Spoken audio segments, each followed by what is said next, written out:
कैसे आप सब? आशा करती हूँ आप सब अच्छे होंगे, स्वस्थ होंगे।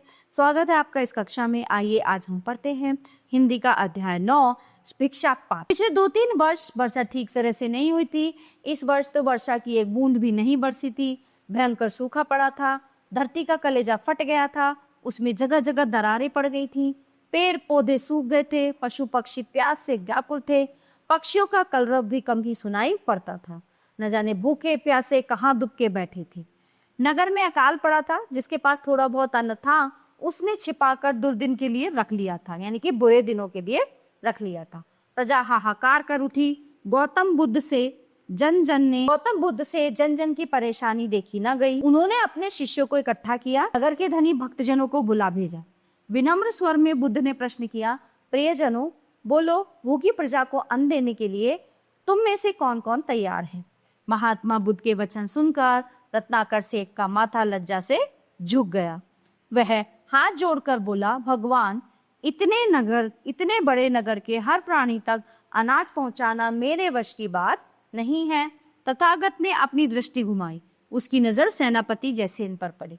जयसेन ने कहा, तथागत, प्राण देने से यदि जनता को अन्न प्राप्त हो जाए तो मैं पल भर में तैयार हूँ, लेकिन मेरे घर में इतना अनाज कहाँ कि पूरे नगर का पेट। तभी धनी धर्मपाल बोल उठा, भगवान, मैं तो पहले ही भाग्य का मारा हूँ। वर्षा न होने से मेरे सब खेत सूख गए हैं। बीज के लिए रखे अनाज से किसी तरह परिवार को आधा पेट खिला पा रहा हूँ। मुझे तो एक चिंता और भी है, इस वर्ष राज्य का कर कैसे चुका पाऊंगा। सभी एक दूसरे का मुंह ताक रहे थे। तभी भीड़ में से अचानक एक युवती सामने आई। वह थी भगवान तथागत के प्रिय शिष्य अनाथ पिंड की बेटी सुप्रिया। वो अत्यंत दुखी लग रही थी। आंखों से बहते अश्रु पहुंचकर उसने बुद्ध देव के चरण छुए और मीठे स्वर में बोली, भगवान, ये तुच्छ सेविका आपकी आज्ञा का पालन करेगी। अन्न की कमी के कारण जो लोग बेहाल हैं वे सब मुझे अपनी संतान लग रहे हैं।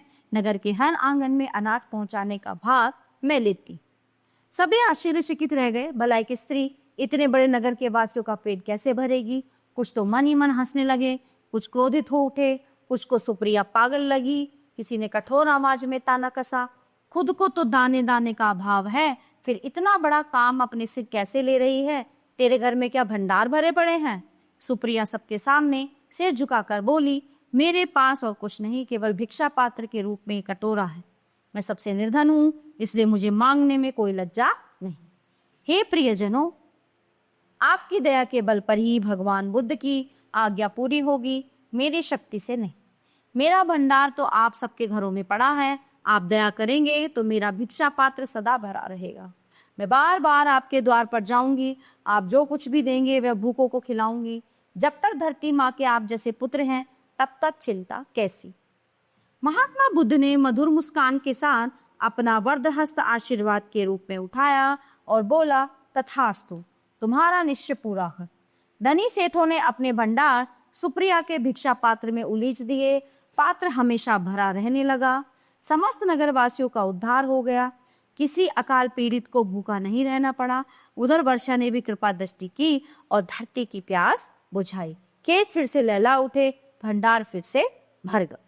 तो प्यारे बच्चों, ये पाठ हमारा यहीं पे समाप्त होता है। आशा करती हूँ आपको बहुत अच्छे से समझ आया होगा। मिलते हैं अगली कक्षा में। धन्यवाद।